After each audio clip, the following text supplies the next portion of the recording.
Selamat pagi, Assalamualaikum warahmatullahi wabarakatuh. Sebelum kita mulai, kita berdoa menurut agama dan kepercayaan masing-masing. Berdoa mulai. Selesai. Oke, perkenalkan, nama saya Wafi, mengampu 2 mata diklat teknik mesin di kelas 10, yaitu mata diklat DPTM dan PTTM. Pertemuan pertama yang akan dibahas adalah mata diklat DPTM, memahami jenis-jenis bahan teknik.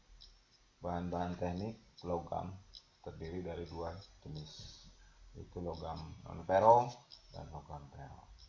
Logam non-ferro terbagi dalam 3 jenis, yaitu logam berat, logam ringan, dan logam mulia. Logam ferro terbagi dalam 5 jenis, yaitu besi tuang, besi tempah, baja lunak, baja karbon sedang, dan baja karbon tinggi. Besi tuang mempunyai 3 jenis sifat. Yang pertama adalah sifat fisik, sifat kimiawi, sifat mekanik. Yang pertama sifat fisik. 1. Bentuk, artinya bentuk suatu logam ini tidak beraturan.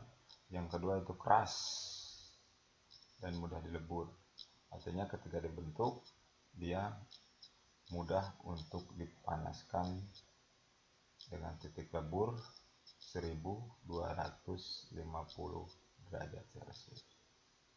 3. Getas. Dalam arti getas ini besi tuang tidak mampu menahan benturan dari benda-benda yang lebih keras dari fisiknya tersebut. Yang keempat adalah rapuh, tidak dapat ditempah, artinya besi tuang ini tidak bisa ditempa atau dipukul dalam proses pembentukan, dan dia tidak bisa disambung dengan proses menggunakan panasnya las gas dan las listrik.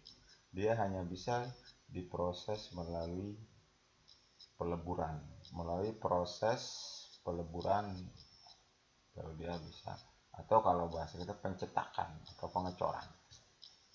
Sifat kimiawi.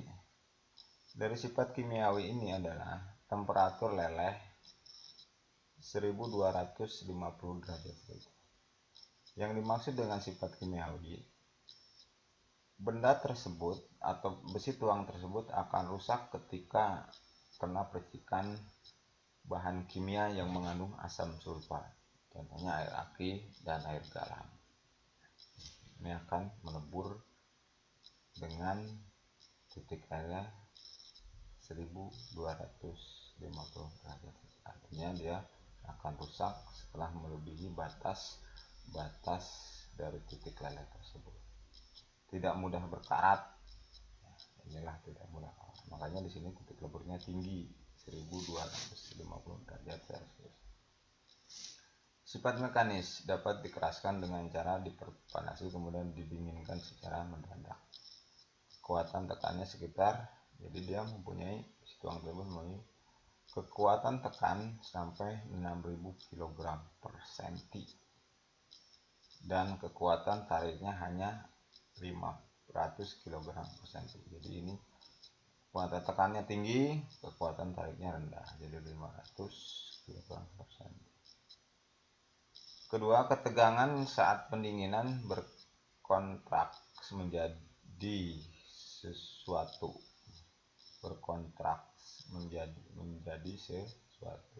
Artinya ini ketegangan saat pendinginan, artinya akan merubah bentuk. Distorsi, disebutnya distorsi, artinya ada perubahan bentuk ketika proses pencetakan. Yang ketiga, tidak dapat diberi muatan magnet, artinya besi tuang tersebut tidak bisa dipadukan atau disatukan dengan muatan magnet yang mengandung magnet. Yang keempat, tidak dapat disambung dengan las dan paku keling, disambung dengan baut dan skrup. Artinya tadi yang sudah saya sampaikan. Kelima, kekuatan dalam menahan gaya tekan. Sifat mekaniknya mampu, artinya mampu menahan gaya tekan. Lemah dan menahan tarik kuat tekan sekitar 600 MPa. kuat tarik 50 ampere. Artinya di sini kekuatan tekannya tinggi, kekuatan tariknya lemah. Ini contohnya, contoh aplikasi besi tuang. Nah, ini gambarnya, contohnya ini ada gambar, ini adalah pipa-pipa yang akan digunakan untuk, bisa juga pipa gas, pipa air yang tidak mudah karat. Ini adalah yang biasa digunakan di got-got dan di pagar-pagar rumah mewah.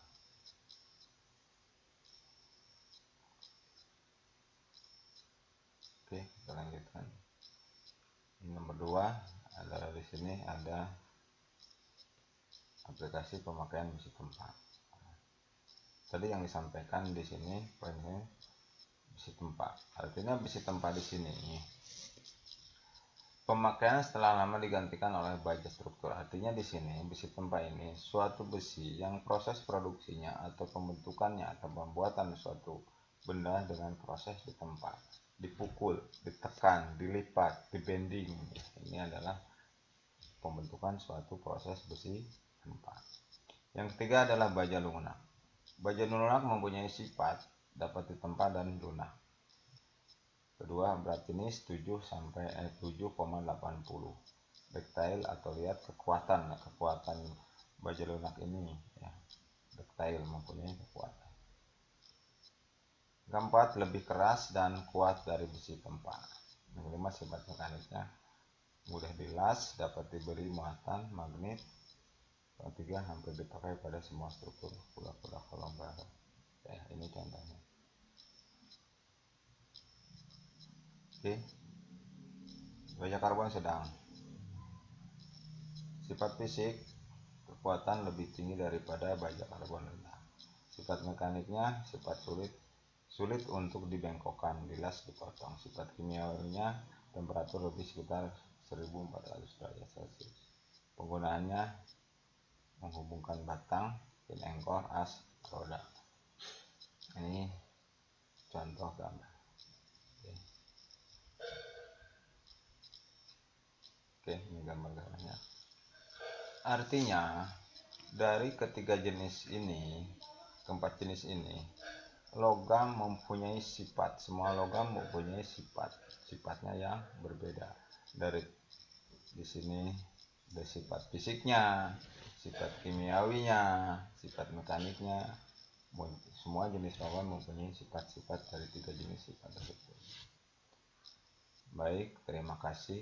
Ini yang bisa saya sampaikan hari ini. Assalamualaikum warahmatullahi wabarakatuh.